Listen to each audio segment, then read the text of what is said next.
Hit it. Tweet Talk episode 152. Nice. What's going on, man? Not much, man. What's up with you, Charles? Just out here trying to build this conference. Sunday morning, folks. Welcome to Tweet Talk, the Black Wealth Podcast. I am your host, Raphael Husbands, along with my co-host, Charles Oglesby III, JD. Please say the JD. And we are here, you are here, and as we always do, we're going to break down these financial tweets and talk about building black wealth. How goes it with the conference? Huh? How goes it with the conference right now? Just grinding. Got to get on the promo.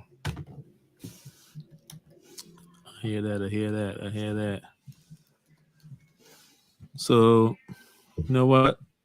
Let them know where to get the tickets from, Charles, and the dates. Blackmanwealth.com. www.blackmanwealth.com. Batman Building Wealth Conference Part 2.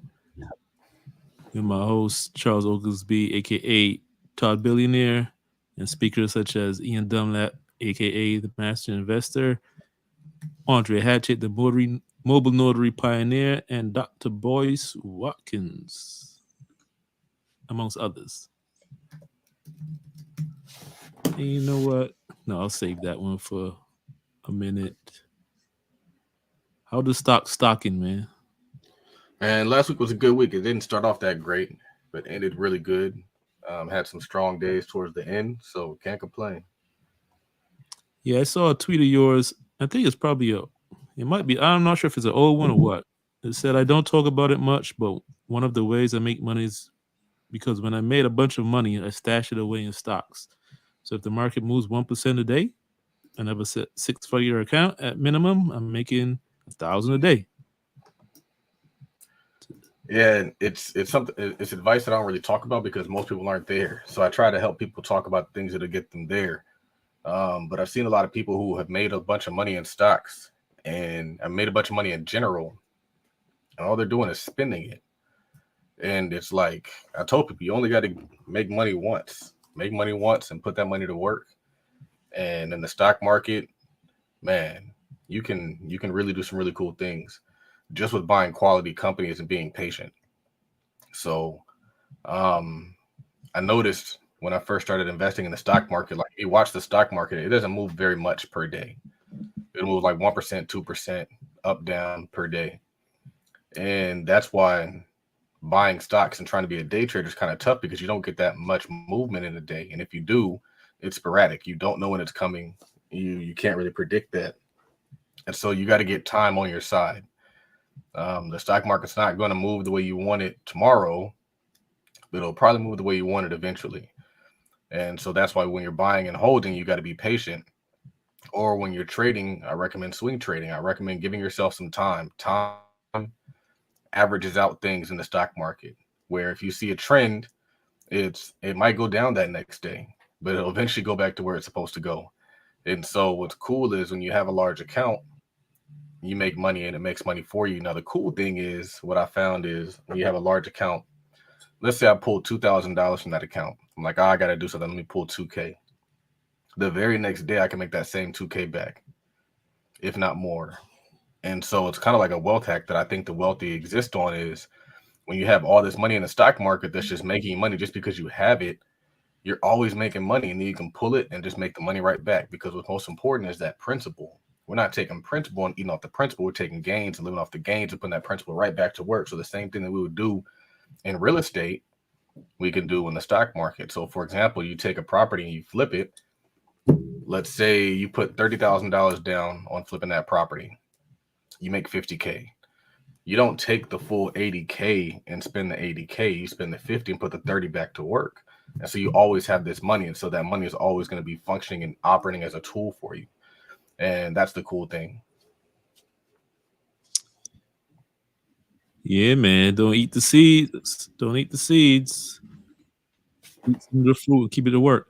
I saw I forget who I saw somebody was on a podcast or I saw it on YouTube and they were saying like wealthy people really, like they were saying that politicians trying to tax wealthy people heavy is really about penalizing people for doing nothing. Because to be wealthy and stay wealthy, you really got to do nothing. You get the riches, and then you park it somewhere, and you just don't mess up. You get there, and then you just make sure you don't mess up. You build the wealth, and then you preserve it, and you just don't do anything crazy with the money, and you just coast.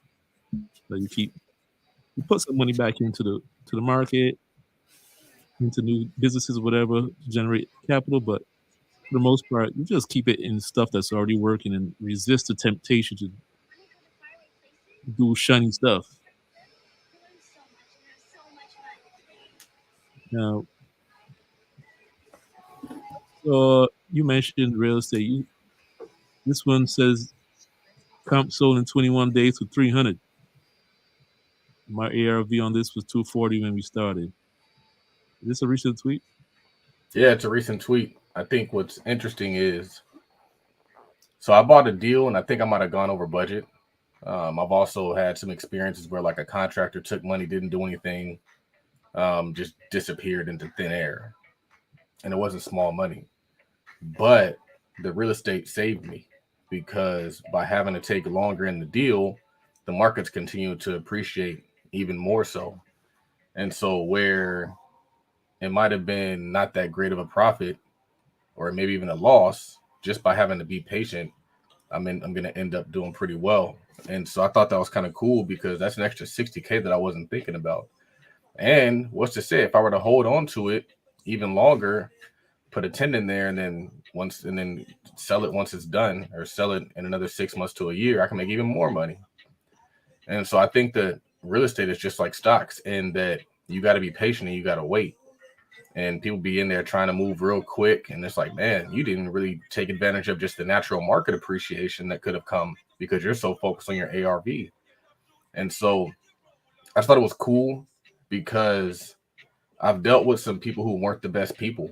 I've dealt with some contractors who just were not fun to deal with. I dealt with some people who were not fun to deal with. And so it's cool to know that I'm still going to get rewarded for being a good dude. A lot of contractors, they'll have people do work and they won't pay them. And so a lot of contractors, they start to kind of like get real antsy around money. They're like, oh no, like I need my money, I need my money, I need my money. And it's like, bro, like nobody on this deal is here because they didn't get paid. The only people that's mad is me because I might have paid you for some work that wasn't the best, but everybody got paid. One time that I did question somebody is when the dudes were painting the house. And they were taking forever. It wasn't getting done, and the work wasn't quality, and it just was not good. And so I had to fly out there and like had to kind of start painting myself, hire my own people. And so after I kind of kicked them off the job, they sent me this fat invoice, and they're like, "Oh, you need to pay." And I told them, I was like, "I don't think I should have to pay this whole amount. And here are the reasons why I don't think I should have to pay." This dude, I'd already left the town. This dude shows up to the house, wilding with backup, trying to fight, trying to shoot somebody. And I was like, is that how you conduct yourself in business? Like, where we just start reverting to street stuff? And so I had to tell my contractor the other day, a different guy, the guy who screenshot I posted, I was like, bro, we're gonna do this next project, but I'm not a street dude. Don't talk to me like a street dude. He was like, oh yeah, I forgot you preppy, man. You preppy. I was like, yeah, we're gonna do preppy, above board, quality, respectable business. It's not gonna be no cussing and flipping and all that stuff. We're just gonna do good business. We're gonna have everything documented. We're gonna send checks. We're not sending those Zells and whatever that stuff is. We got to do Cash it. App. Yeah, no Cash App. Like you'll get a check so that then I can check and see all the things that I paid you. It has to be documented. And I've made a lot of mistakes, but going forward, I'm not going to. But this is my first like flip. And so I expected to make mistakes. And it is what it is. But we'll get it together.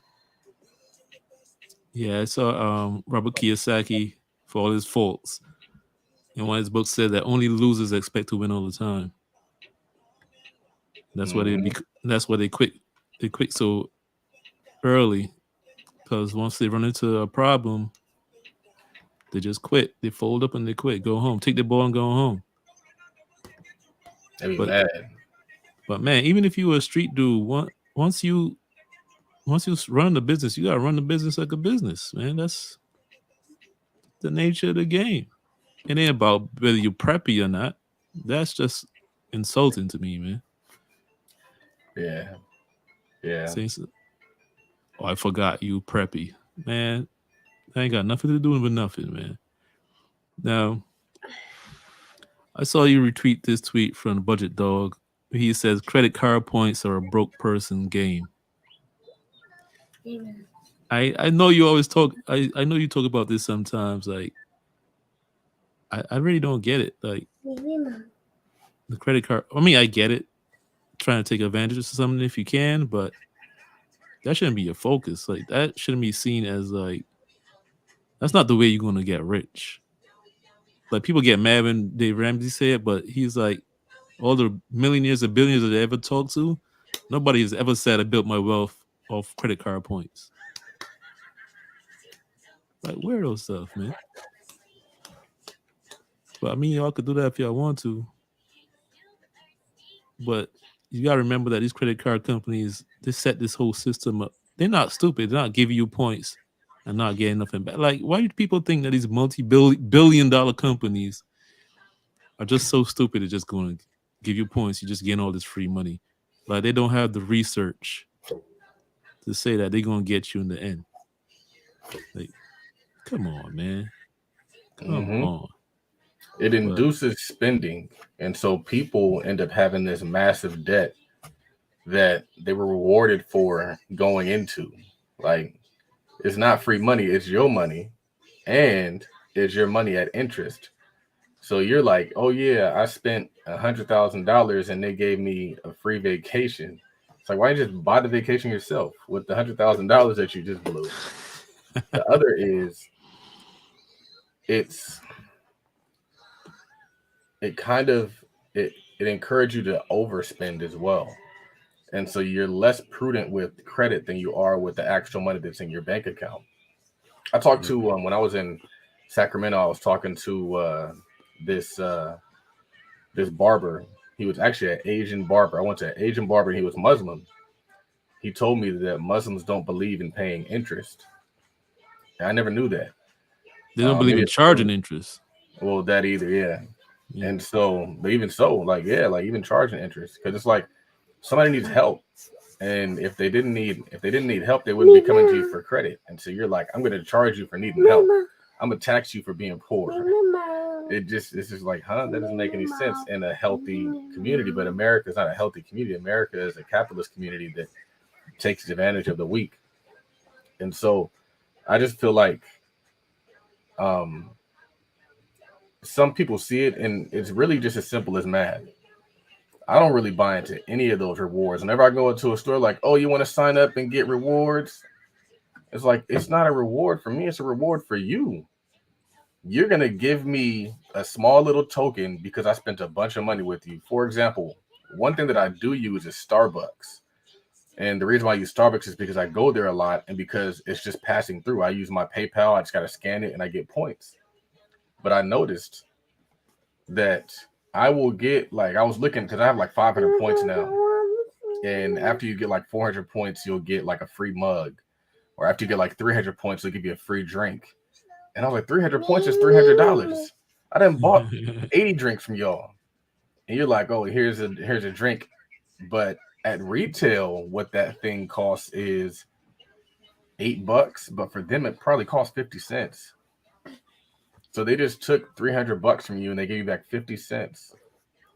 And the same thing is true with these credit card companies. Like, they're in cahoots with the companies that are giving you these free trips. So they're not giving you the free trip at retail. For you, it's a retail value. But for them, it's wholesale value. It costs them probably nothing to give you that. And they took so much from you. So, in my opinion, it's just a game I don't want to play. But I'm at a point where I don't want to convince you that it doesn't make sense. If you think it makes sense, by all means, get your credit card points. But I choose not to live based off of the credit card point hype because I know it's all a game. And one of the things that I've said is once you get into business and you understand marketing, you start to understand the marketing that's being marketed on you. And so when you are when you have a product, you're like, man, if I created like a loyalty system, or if I create like a reward system, then I could increase my people who are committed to what I'm doing. So when you get to the other side, you start to see what they're doing. They're doing it because they're making more money by doing it. They're not doing this. It's not a charity. Mhm. Ain't none of these companies on the stock market are charity. None of them. Even if they make you think that it's a charity, it's not. It's all aimed at taking as much money out of your pocket as possible. Yeah, I never even thought about it like that, but you're right. Like they probably have, not probably, you can assume that they have some kind of deal with these airlines where they get in this stuff close to cost. Like they have a deal. They're definitely not buying these plane. They're not giving you points that coming out of pocket that for the same amount you would. Like they got deals. I know this was the point, but you said when you said the coffee costs 50 cents, like that's real. Just an aside, people, like there's big money in coffee because the majority of the product is water. It's literally water with a little flavoring. But but but yeah, you're right. The rewards, like people are giving these rewards to you to overspend, especially with credit cards, because they say this. The research shows that when you use a credit card, you don't feel the pain that you feel when you spend cash. Like when you spend cash, your brain kind of registers it like pain, almost like physical pain. But with credit cards, you don't, because you don't even really think that's real money. It's not coming out of your bank account. You don't have to pay it for 30 days or whatever. Like, so they get you to spend more than you normally would. Like people make the argument like, well, I'm going to be spending the money anyway, may not get the rewards. That's cool if it's a recurring bill that you got to pay anyway. Sure, but going to the Gucci store and it's like, I'm gonna get the points back anyway. They got you. They got you. And this was as a lesson for those business owners listening. You gotta think about, you gotta encourage people to spend more and come back more often, build goodwill by giving them something small, like a mug that they could go to the 99-cent store and buy. But it makes them feel good because you got your brand on it. And they feel like they got it for free. Almost like they got it over on you. They didn't, but it's almost the same feeling. So just keep that in mind. But people gonna do what they're gonna do forever and a day. And you had a tweet, Charles, where you said agreement is overrated. Most people don't even know enough to understand what you're talking about. Yeah, it's like if you get into a debate or an argument with some people who are committed to misunderstanding you, you got to realize that it's kind of a waste of time. I saw this thing and he said something along the lines of like, once you start to realize either who you are or what you accomplished, you'll kind of start changing who you argue with. And I've just realized that sometimes it's a waste. It's kind of like if you're talking to your child and you're trying to explain something to your child and they don't get it, at a certain point in time, the conversation becomes because I said so. We're going to try to help you get to the point where you understand why I'm telling you these things. But if you just don't get it, it's because you aren't at that level just yet. Why do I got to do math homework? Why do I got to read these books? Why do I got to do these? You don't understand it now, but you will later. And even if you don't understand it later, you'll appreciate it later. Because there's things that I was taught growing up that I used to hate because I used to see all my friends out there doing it. I used to see them, all of them wearing it or rocking it, and it looked cool. And in my household, we didn't have those rules. And I thought it was so silly when I was growing up. And then you get older, you're like, man, I'm grateful that they instilled those values and those principles in me. And so I found that, especially on the internet, everybody's not as evolved as a lot of people, but we're all in the same spaces. And so I've made this comment before, like with social media, what's funny is social media is one big neighborhood. But in real life, we all live in different neighborhoods where there's different people of different economic backgrounds, social economic backgrounds, educational backgrounds, family backgrounds, all that stuff. And so I know for the most part, if I'm talking to the people in my community who live here, we all have the same principles. Honestly, every single person in this little cul-de-sac, except for maybe one who's divorced, is married. And they all are raising their kids. But on the internet, I just be talking to whoever. And so I got to realize that, like, you got to have confidence and belief in what you know and what you understand and what you've researched. And you're going to be having these conversations with people who haven't read what you read, don't listen to the podcast you listen to, haven't researched what you've researched, don't have the network that you have, don't have the educational background that you have, and they're not going to get it. I never forget, and I say this respectfully, we were in Sacramento, and a lot of Sacramento is not that great. Like, it's like run down. But we ended up going to In-N-Out in this area called Delta Shores, and it seemed like it was pretty nice out there. I was like, man, I got you guys in the nice part of Sacramento. And they're like, this ain't nice. This ain't nice. What you talking about? And I was like, you don't got to agree. I think it's nice. Because, like, as kids, you know, like when you're growing up, like, we're taught that, like, if other people don't deem it dope, it's not dope. And we subscribe to that, and we limit ourselves because of that, and our confidence is impacted because of that.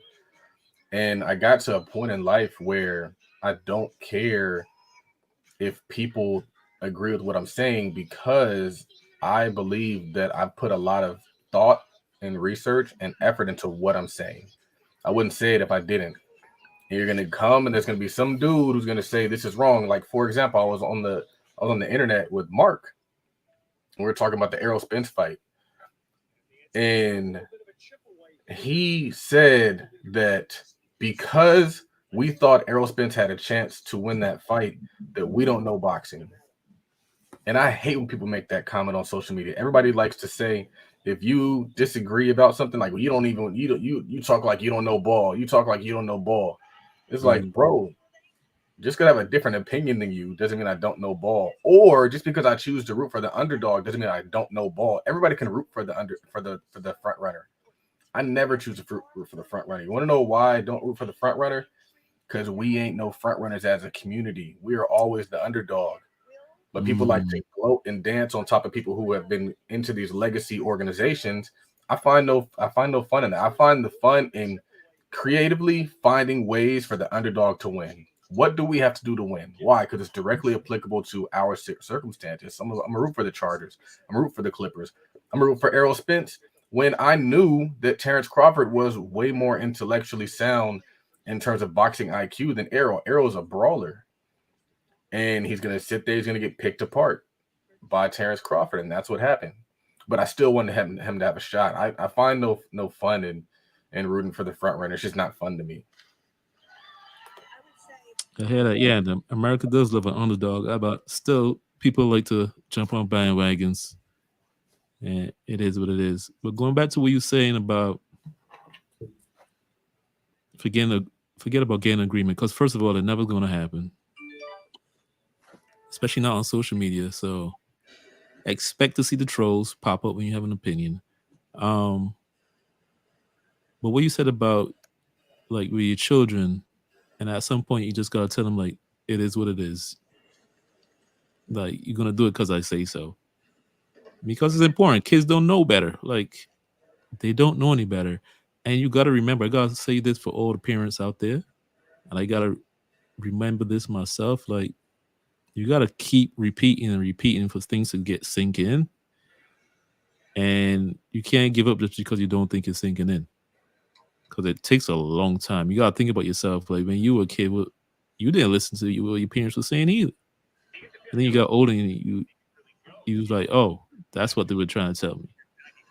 Well, sometimes this stuff works and you don't know, but it takes a while.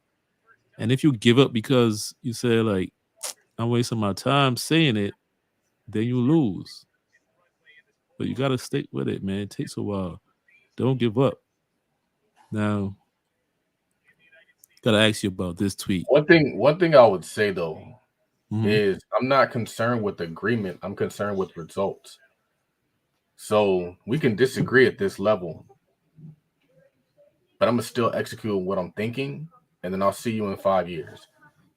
So I would argue that when you're raising children in the way that I aspire to raise my son, I'm gonna run into some people who are gonna disagree with some of the things I believe in.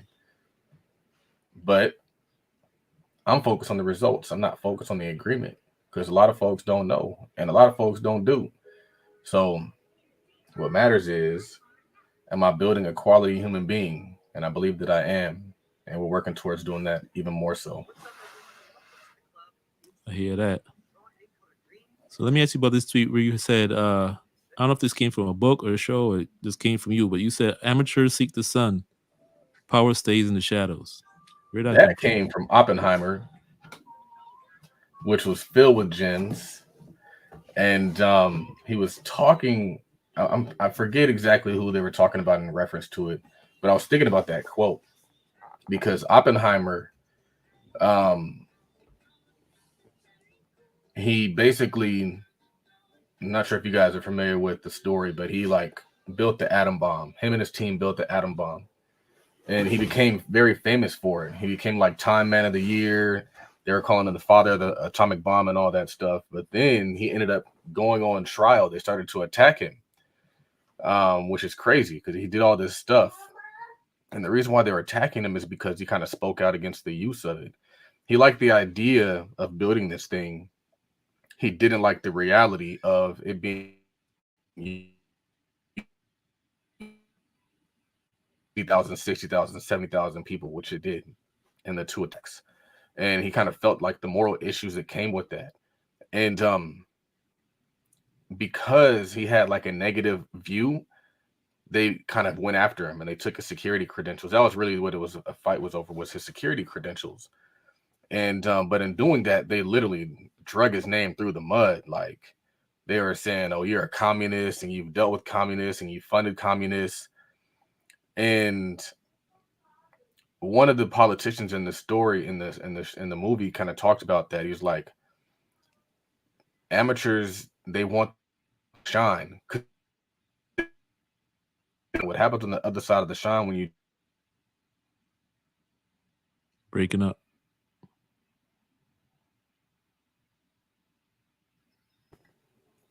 I don't know why that went away. What happens on the other side of the shine is you get attacked."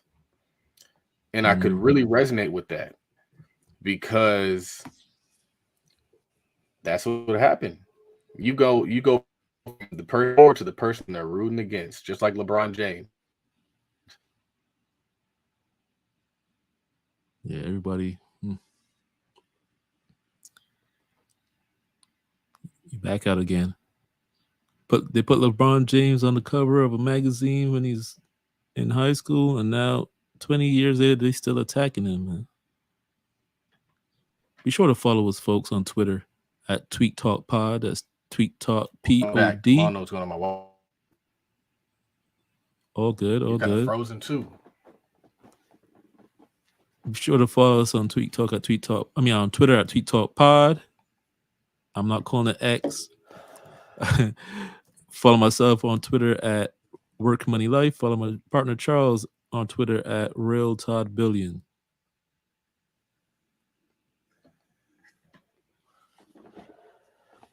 Am I there? Are you there? Yep. I don't know what's going on. You've been kind of lagging the whole show for some reason. Oh, you noticed? Yeah, I noticed that too. I would just say that I've learned, and I think that everybody goes through this because you got to get to a certain peak before you can even go to the other peak. Everybody passes through that level. Like billionaires pass through millionaire level, and they probably got attacked, and they started to realize like being in the front ain't all this cracked up to be. Like being the person that people can throw arrows at ain't all this cracked up to be. I'd rather be an Al Heyman in these streets. But I just thought it was cool and it was a good quote, and I'm glad you brought that up. Yeah, and I think also it's a perfect segue into this episode's segment of Black Billionaire Banter. Because what I wanted to touch on today, now, I know that you kind of don't like to talk too much about like celebrities and athletes and what they're doing with good reason. And I understand why you don't. But I thought we should touch on this real quick. Can you hear me still? Yeah, I can hear. I was trying to put you on solo. Nah, it's all good. So, Jaylen Brown, NBA player for the Boston Celtics, recently signed the largest NBA deal in history. $304 million for 5 years. which is a crazy amount of money, like 60 million a year. And although it's funny because Erica Williams said something about it, and she was saying like after taxes that's like 150, but it is what it is. Still a lot of money. Now it's been all over the social media because he got on the press conference and they asked him what he's going to do with all this money. First of all, why are you asking this black man what he's going to do with all this money? That ain't none of your business. First of all. Second of all, he talked about building a Black Wall Street. I'm tired of hearing that term, honestly. And revitalizing neighborhoods and closing like the wealth gap and stuff like that. It was all cool. But my first thought is like, why are you saying this in public at a press conference? I thought it was the dumbest thing ever to say it in public. I'm like, he's not going to get anything done now. Well, he gets something done, but not a lot. Because everybody see you coming. And then, you know what's going to happen? People are going to say, oh, that's racist for him to be trying to do all this stuff for a particular race. What if white people did that? Like, come on, man. I know you saw it, man. What were your thoughts? I agree with what you were saying. I think we got to start moving like real G's and lasagna and silence. And I was thinking about this one day. I was like, you know what? We need our own language, but the language that we should probably just learn is just Spanish. Let's just learn Spanish. Everybody learn Spanish. We can communicate in Spanish when we need to be more covert on the things that we're trying to work on. Because when you broadcast your moves, they're just going to set up things to stop those moves. Yeah. So, yeah, I 100% agree that he shouldn't have mentioned that. I like that his mindset is there, though. Right. I think that's very cool. And I've always said, if it don't got to be up to one person. So if you got him and you got a bunch of other people working together, they can accomplish whatever they want to accomplish. Because it doesn't have to just be your cash that you're putting out. Now you can start to use leverage. And so now you look at it and you're just putting pieces together and then putting that towards an even larger source of capital in terms of financing. And now you're building out this massive thing and you're not having to use all your own money. You're just backing it financially. And the deal makes sense on paper where it's not just a charity. So, for example, you got him, let's say he puts up 10 million. Another person puts up 10 million. Now you got $100 million. Now you can leverage that towards possibly $1 billion, if not more. And that's just to 10 people. Imagine if every single NBA athlete, every single NFL athlete, every single entertainer contributed 10% of their income towards building up the Black community. What could we accomplish with leverage? We'd have a massive pool of resources. And that's what wealthy communities do. Wealthy communities do these things. What's interesting is we always talk about Black Wall Street, but in downtown LA, there is an Asian mall. It's a Chinese mall. You walk in, it's probably like 3 stories tall. It takes up a whole block. And every single store in there is Asian. I was blown away because it just exists. It's not broadcasted as some big movement, some big old civil rights type thing. It just exists. And so sometimes it's okay to not bring the glory. It's kind of like what we're talking about. Like, seek the shadows, not the sun. We don't want you, like, if anything, you should probably put up some people in front of you that you just back in silence and you can accomplish these things. Or even get some people from other community to do it and you just back them and they go out there and they make it happen. We got to start being strategic in how we do things because it's just a lot of people are looking to set us back, even though we're taking steps forward. So that's what I would say about that. I didn't really think too much about it. I just kind of saw the headline, thought it was cool, on scrolling. I don't think he's worth that much money. I was kind of disappointed to see him get paid that much money, but it's interesting, like the way these contracts are going now. Like everybody's getting paid crazy bread. Justin Herbert, quarterback for the Chargers, just got paid $250 million. What's interesting is running backs aren't getting paid anything. Running backs over here trying to get $5 million. They can't even get that. They're trying to get like $30 million. Can't even get. So it's very interesting dynamic. In terms of like these player salaries, but the crazy thing is everything is so expensive, and so now a nice home costs you $10 million. Back in the day, $1 million house is a nice house. Now $1 million house is a middle class house. So things have to adjust. Yeah, but man, it's funny because it makes so much sense when back in the day, black people that had a little money to try to get real estate, they would find some white dude that they were cool with, pay them some money to go be the face of the deal, go work, sign the papers or whatever, and they just control the stuff from the background, because they knew the resistance would come if they show up at the office trying to buy this deal. And me and Network with Brandy were talking about this whole Jaylen Brown thing. Like back in the day during the civil rights movement,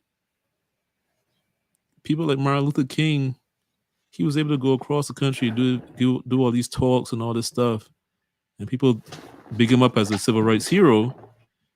But that man ain't had no money. It was the rich black people behind the scenes financing him. In public, they'd be like, oh, they didn't have all these opinions in public, so people would get on them. But behind the scenes, they were funneling money into the movement. And we were able to get stuff done. But coming out and saying that a Black Wall Street, first of all, like, let's stop naming everything Black Wall Street and Greenwood and Tulsa. Like, it's enough already. The idea is good. And like you said, it's good that he got that mindset. But now it's like, for one thing, people are going to set up roadblocks now because that's what you're thinking. And another thing, now other NBA players and athletes, when they see him having resistance, they're not going to want to be a part of his movement. They're not going to want to be seen as part of him. They're not going to want to catch his strays. So there'll be more resistance to step up and help him. So you got to do things in the right way, man. You could have pulled the same moves and just not talk about it beforehand. Meanwhile, on the other hand, Steph Curry helped Howard University raise $3 million for their golf program. And they out there winning championships and tournaments and stuff. So I thought that was cool. Now, the other thing I wanted to touch on Black Millionaire Banter is I saw Black Millionaire's account on Instagram reposting this business owner. She has a nail salon or whatever. From the story, it seems that Cardi B reached out to her and wanted to come into the shop and get her nails done. And it was kind of like last minute or whatever. And the nail salon owner or the nail tech, whatever she is, she turned it down. She said, no, my day is booked. And these are my loyal customers. I'm not going to cancel their appointments for a celebrity. These are the people that pay my bills. These are my loyal customers. I'm not doing it. But she also added in that she did that before for celebrity, and it did not turn out well. So there's a big debate on social media about should she have done it? Should she have canceled? I don't know if you saw that story. No. Yeah, but it's like people are divided. But I feel like most people are saying like she did the right thing. Like your loyal customers, they're the ones that keep your lights on. And Cardi B is probably going to come in that one time, and she may never come back again. Yeah. And so sometimes a celebrity endorsement doesn't always work out. It can go either way, in my opinion. I feel like it can go either way. Who might take that risk and it might pay off. And there's people who were like, I'm not going to take that risk, and they'll still maintain their successful business. There's somebody who might take that risk and it might set them back. I don't feel like there's always a one right way to do stuff. Right. And here's the thing. She might have taken the Cardi B appointment. Cardi B could have came in, blasted her all over social media and in a negative way, or she could have blasted her positively, and the business blew up before its time. And then you can't handle it. And then you're going out of business because you blew up too fast. But the way it's turning out, she gets the best of both worlds. She did not piss off her loyal customers. She made her money. She turned on Cardi B, but still got the publicity from it, as if she did take the appointment, because now everybody on the internet is talking about it. So she still got the publicity. So she's still winning. She's still winning. So big up to her. Yeah. I don't know if it's your Wi-Fi or my Wi-Fi, man, but it's choppy. It might be mine. I'm actually on the laptop because my desktop is retarded. Well, we're gonna have to barely work. Well, we're gonna have to push through it like we always do. You had a tweet. You say you could get white people stuff, but you can't get it the same way they got it.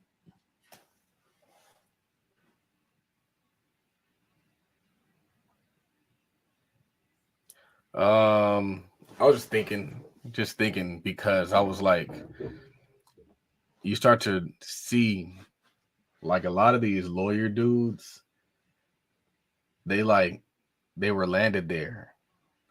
They were put in the right schools. They got them into the right schools. Meanwhile, you might have scratched it up and went to like not the best school, but the difference is they don't have the work ethic or the dog.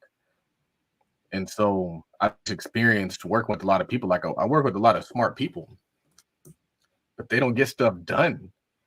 They sit on things, they wait, they don't get stuff done. I'll be moving. I'm like, this is done, this is done, this is done, this is done, this is done. Oh, this came in, let's get it out right now. They're like, oh yeah, we missed that deadline. Oh yeah. I'm like, why didn't it get done? Get it done. And so I just found that like we all want night because we went to Legoland yesterday, and Legoland's in Claremont, and Claremont is a very nice area right near the water in San Diego. And so I'm like walking in, and like I don't know, they kind of looked at me a little bit. I was like, all right, as I just get out the bins. But then like I get back into the car, and then like this other lady pulls up. She's in the exact same car as me. And I was like, we got the same thing as you. But I probably had to do it a little bit different than you. I probably had to build a business. You probably just, your dad's an executive somewhere and he put you there. One of the funny things about the Oppenheimer movie is Oppenheimer was a scientist, super gifted scientist, and he runs into like this other like scientist who I think was like maybe ahead of him, but he was bringing him in. Daddy. And Daddy. yes, no. I Okay, let me finish this. And so the guy, he was like, something about like a self-made man. And I think Oppenheimer was like, yeah, man. He's like, I see that you're a self-made man. I can relate to that. And the guy said to Oppenheimer, he was like, oh yeah, how? And he's like, my dad was one. And I thought that was kind of funny. It's like, he's like, I can relate to your struggle because I know somebody who did it. It wasn't me. And like, there's a lot of people like that out there. I thought that was kind of funny. Now, what's interesting is Oppenheimer. Isn't that a Wall Street firm? Oppenheimer Funds. Yeah, I'm pretty sure there's somebody named their company after him. Yeah. Yeah, you think it's named that? I was wondering if it's named after him, or a different Oppenheimer. You never know. It could be named after one of his heirs. Could be. Now, I almost forgot this one. We could argue about this if you want. I got a different perspective on this than some. So the Black Millionaire account on Twitter was shared a clip of some lady talking about she believes Black-owned clubs, lounges, and restaurants overcharge for everything so they could keep up a certain lifestyle. And a lot of people say like, yeah. Most people were saying like, yeah. But I definitely disagree with that. So I was confused when she said lifestyle. Did that mean like the illusion, like to her clients, that it was it was upper echelon. Is that what she's saying? I took it to mean I took it to mean that the business owner is Oh, trying okay. to keep up a certain lifestyle. That's what I took it to mean.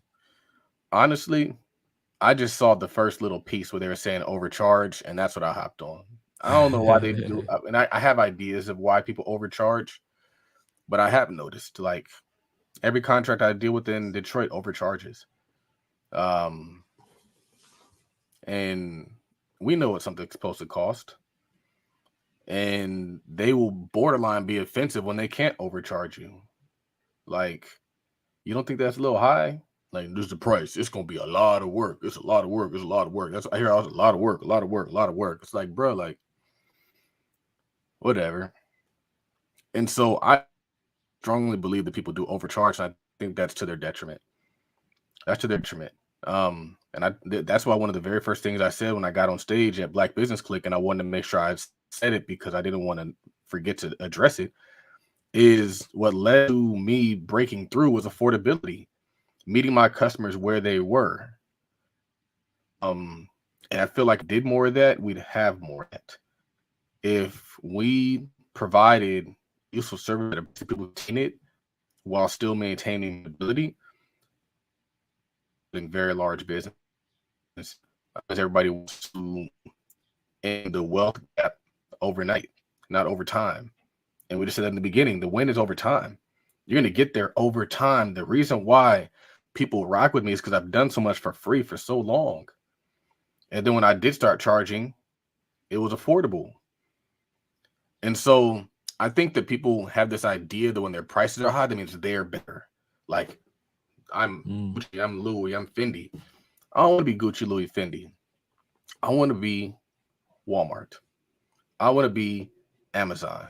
I want to be the companies that meet the average person where they are, because that's going to mean that I have more customers. And not only that, if it's quality, you're going to also get the people who have the money. I would rather sell to 100% of the market than 10% of the market. And so, like, that's the way I took it. I didn't actually look at the lifestyle. I would say that I think that is part of what motivates it, is they want to fatten their pockets as fast as possible. But you shouldn't have to rob somebody to fatten your pockets. That's what frustrates me, is your come up shouldn't be my downfall, because we never get ahead that way. The goal is for all of us to get ahead, not for one of us to get ahead and everybody else to fall back behind. That's why I was so excited when somebody could invest in the course that I had and make way more money than invest. I don't want to pay $1,000 for my course to make $1,000. I want you to pay $100 for my course and make $1,000. I want the benefit of the exchange to be on the customer, not on the producer. I'm going to make my money at scale. I'm going to make my money because I've done 50, 60, 70 houses in the community, not just in person. I feel like it takes a more holistic, more community approach as opposed to a selfish and individualistic approach. We have just to ourselves, especially when we enter into business service. All right, What are you going to say, Rob? So here's where my disagreement comes in the whole term overcharge. Because I believe that in general, Black business owners do not overcharge. It's just they may charge more than you're used to paying, but they're not overcharging. Like, now, something like what you're talking about, like dealing with a contractor in Detroit or something, they might be trying to get over on you. There's no justification for that, trying to get over on people. But we gotta remember, a lot of times Black businesses charge more because they don't have economy of scale, and they can't afford to charge you less. They gotta charge you the prices they're charging you. And I mean, that's just what it is. I don't think the majority of Black business owners are trying to live an Instagram life off their customers and trying to overcharge them. That's just the way I see it. Like, they don't have an economy of scale. They can't afford to charge you Walmart prices because they're not Walmart. They got one store, one restaurant, one whatever that they're trying to build from the ground up. They don't have 8,000 locations nationwide and the negotiation power to get the goods at 10 cents each, right? So they got to charge you more, or else otherwise they can't even stay in business and pay the bills. Also, I mean, it is what it is. I don't think people. I don't think most people are trying to get over on people. I just don't see that, man. You're on mute. Where I would kind of come back on that is it kind of goes back to the idea that people don't know business. Mm-hmm. Business isn't about instant profitability. Business is about building your customer, I call it a brand footprint. So that means in the beginning of a business, you're going to take a loss. You're not going to be profitable. You're not supposed to be profitable. And so that's why when we see a business it's not profitable and we criticize it, it just highlights the fact that we don't know what we're talking about. We've never experienced it. We've never seen from the ground up a business be grown. We just have this grand idea of where Tesla is 20 years later. Do you know how long it took Tesla to make profit? A long profit? Amazon, the laughing stock of the stock market for probably 15 years because they had this high valuation and they weren't profitable.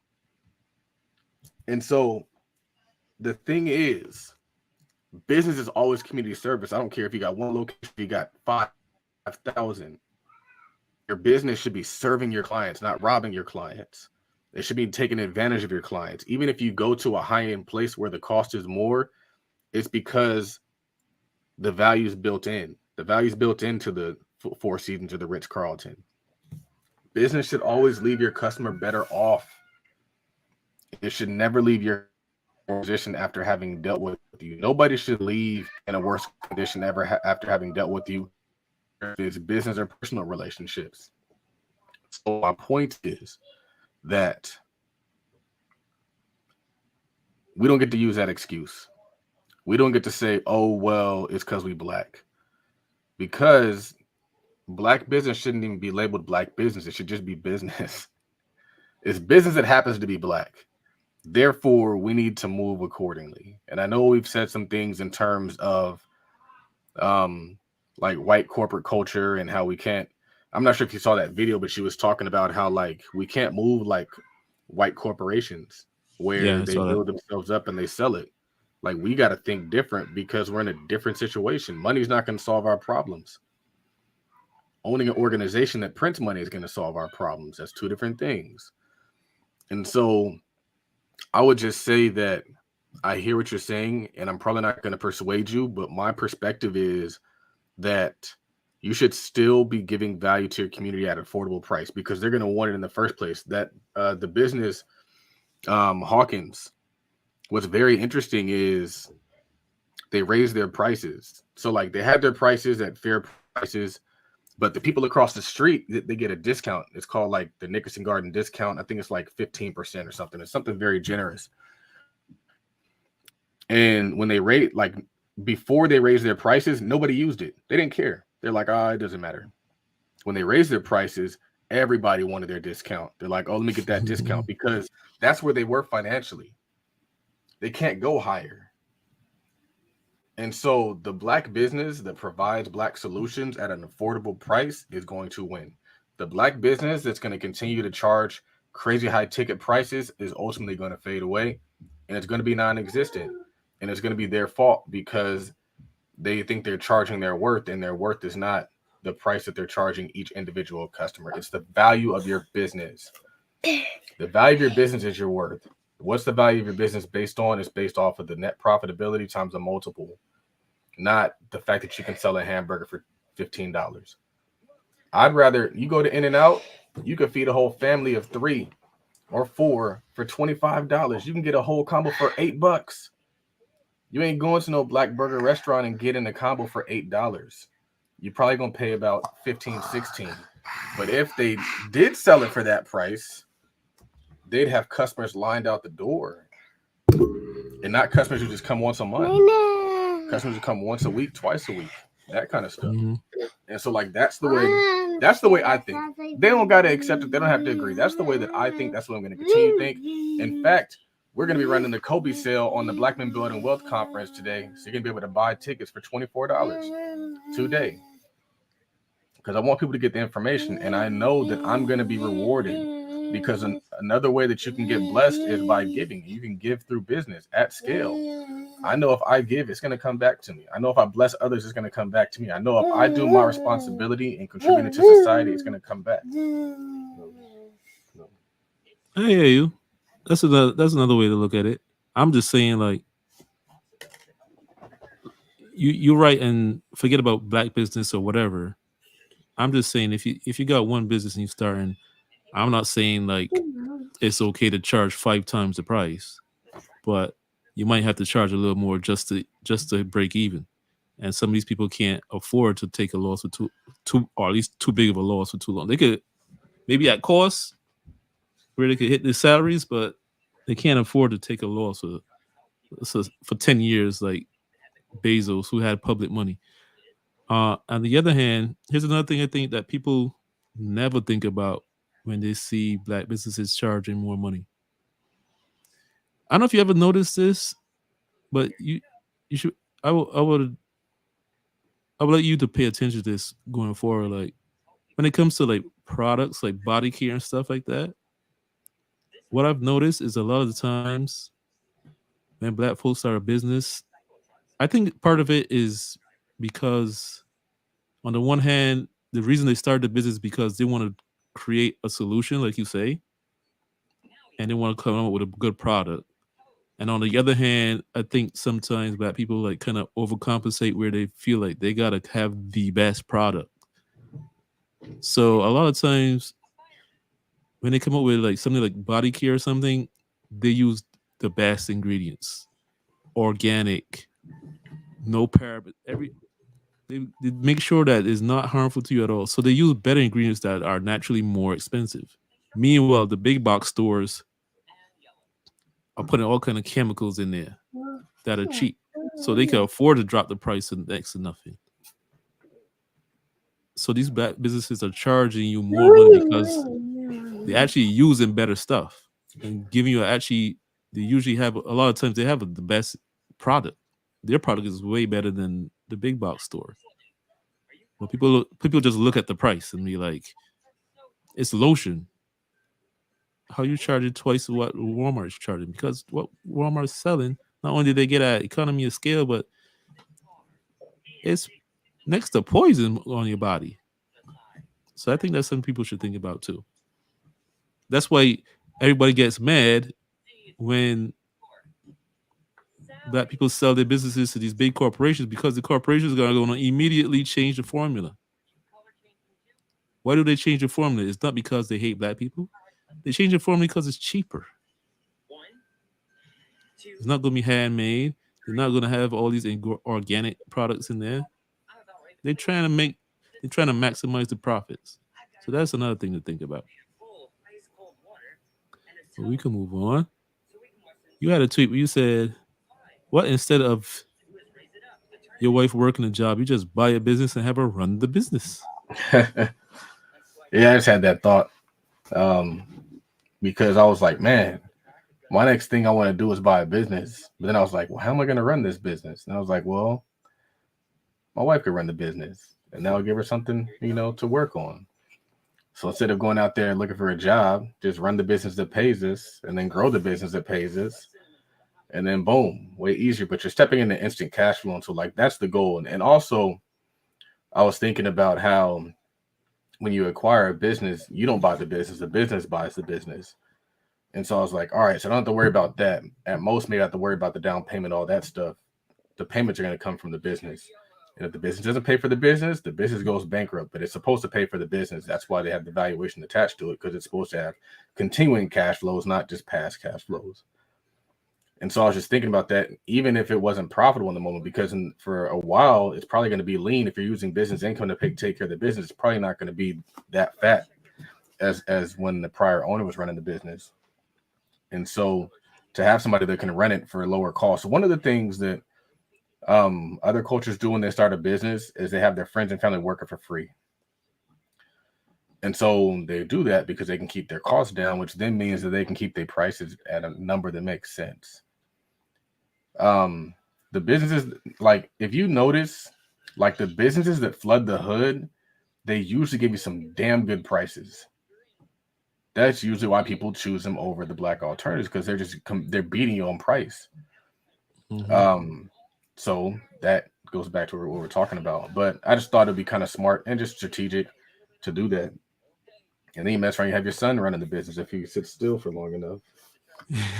And also, like you said in the last episode, like for instance, a Chinese food place, it's the husband working, it's the wife working, it's the college, it's like the high school age daughters working, the grandfather, the grandmother is working, cooking, and really beyond like a livable wage, quote unquote, all they gain is room and board. Like once they got room and board, grandpa and grandma are good, really good. As long as they got someplace to sleep and they could get a little money in their pocket, they're good. So, meanwhile, y'all have to depend on paying strangers that are going to want market value, and there's nothing wrong with that. If not more, they're gonna probably want more. People be treating you like you're their come up. When you're a black business owner and you start trying to hire people, they be trying to take advantage.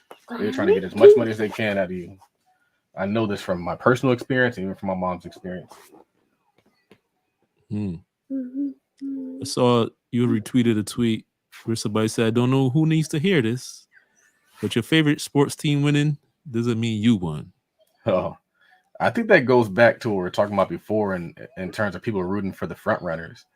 It's like I saw people on the timeline talking crazy about Errol Spence, like they could beat up Errol Spence. I saw people on the timeline talking like Terrence Crawford is their BFF.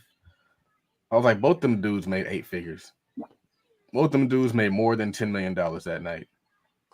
Either they both won. And that's not even before the pay-per-view numbers. Like we still got to see the pay-per-view numbers. That's always an added bonus. And so there really is no L when you're on the stage. But again, I try not to take the L's personal, because it's easy to do that when you watch sports, especially as football season's coming up and the Chargers are going to be playing and they're going to be disappointing me. It can ruin your whole week, man. But there's people out there who are Laker fans and they think that because the Lakers are winners that they are winners.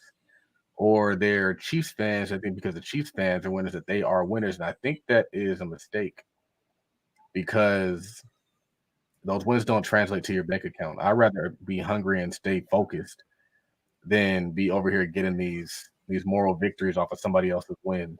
It is cool to see the people that we want win, but I prefer for the person that I want to win to be the underdog, because I relate to that story more. Yeah, when I saw the tweet, 2 things popped in my head. Like number one, the reason why I stopped watching sports years ago is because like even if my team wins, it doesn't change my life, and I don't get a check. Whether they win or lose, it doesn't improve my life. I'm like, I don't have time to waste 2.5 hours for a basketball game, 3 hours, whatever. Like, I'm not gonna get emotionally invested. Like, for the instance, if the New York Knicks were to win a championship next year, oh, I'd be happy, but it's like my life would still be the same. So it's like I understand people still want to watch sports. I get it. I don't knock you for watching sports, but don't get too caught up in that, man. Don't let that shit ruin your life just because your team lost.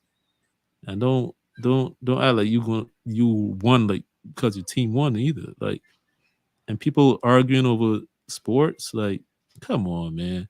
That's why I think it's so dumb.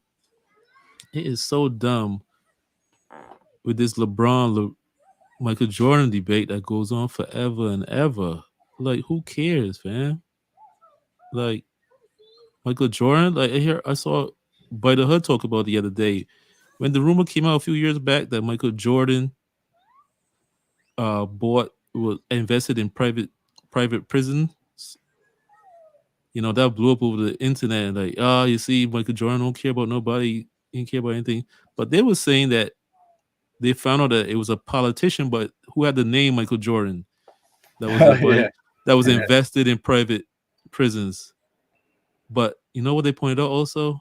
Michael Jordan, the basketball player, never came out publicly and said, "Nah, that's not me. That's not true." He didn't care. He just lived his life. He didn't. He knew it wasn't true, but he didn't come out to defend himself. These people don't care. Stop fighting over these basketball players and these celebrities and these athletes. They're living their life while you over there wasting time arguing about them or who's the greatest of all time. Who cares? It don't do nothing for you. Doesn't do anything for you.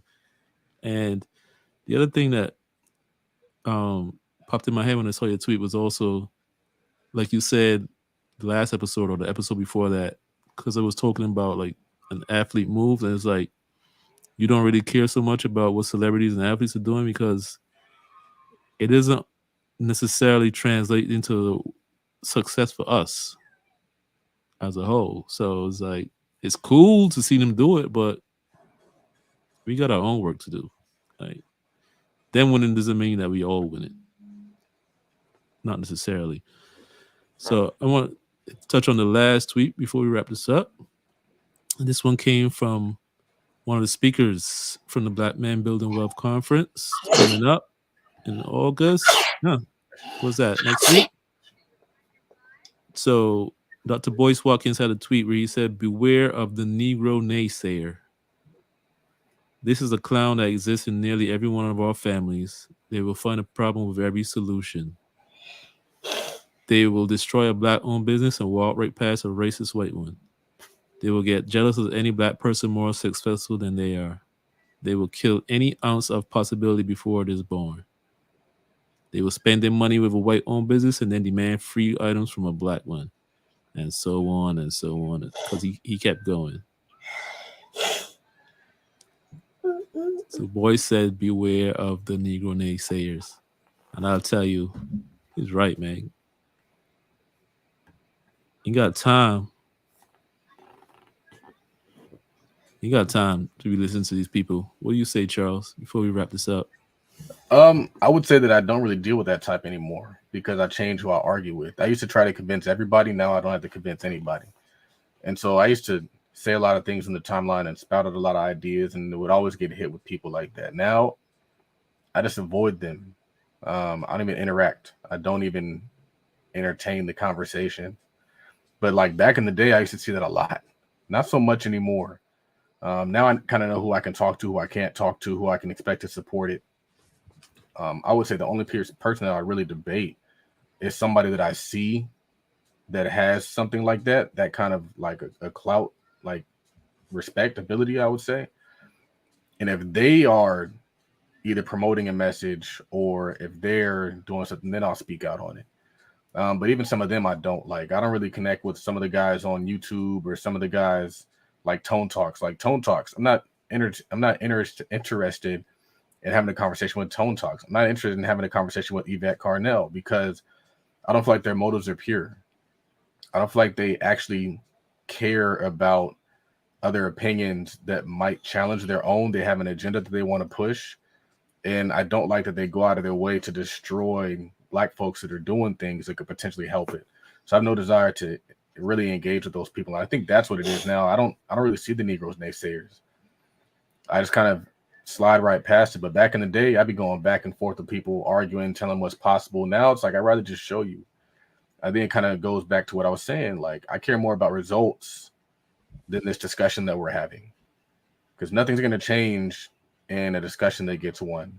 What's going to happen is the activity that's going to go forward, the action that's going to go forward. That's going to make the difference. The impact that's going to go forward. That's what's going to have the difference. And then I also have so many people that I run into that tell me good things that I've either helped them with or exposed them to.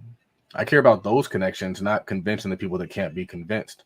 I'd rather build deeper relationships and connections with good people than try to convince people who are committed to misunderstanding me. If you just don't get it, great. Nothing I say is going to change your mind. And I have to put my energy into places where I can actually make an impact, as opposed to arguing with this wall that this person is at this moment. And so I would just say I let the naysayers stay where they are. I let certain family members who are committed to doing what they're doing and don't want to hear anything I have to say, I let them stay where they are, because I got this guy and I need to put my effort and my energy into him, as opposed to putting my effort and energy into somebody who, even if they win with what I give them, they're not going to share it. There's people out there who will take what you give them, win, and they won't bring it back to the community.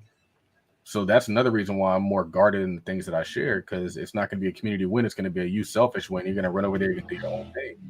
Or you're going to take it and you're going to win with it, and you're going to start to kind of take a dump on me. So I'm okay with just not arguing and convincing anybody. I don't need to argue or convince anybody. I have the ability to do anything that I want to do on my own now. Well said. I'm not even going to add to that. So we're going to wrap this up. Be sure to follow us, folks, on Twitter at Hey, be great, y'all. Be great, y'all. Tweet Talk. Tweet Talk. We're going to end this with one last tweet from Charles. Be sure to follow us on Twitter at Tweet Talk Pod. That's POD. Follow myself on Twitter at Work Money Life. Follow my partner Charles on Twitter at Real Todd Billion. And we're not calling it X, we're calling it Twitter. That's what it is. Follow us on Instagram at Tweet Talk Podcast. Follow the parent company at Todd.capital. And I just want to leave you guys with this one last tweet. Agreement is overrated. Most people don't even know enough to understand what you're talking about.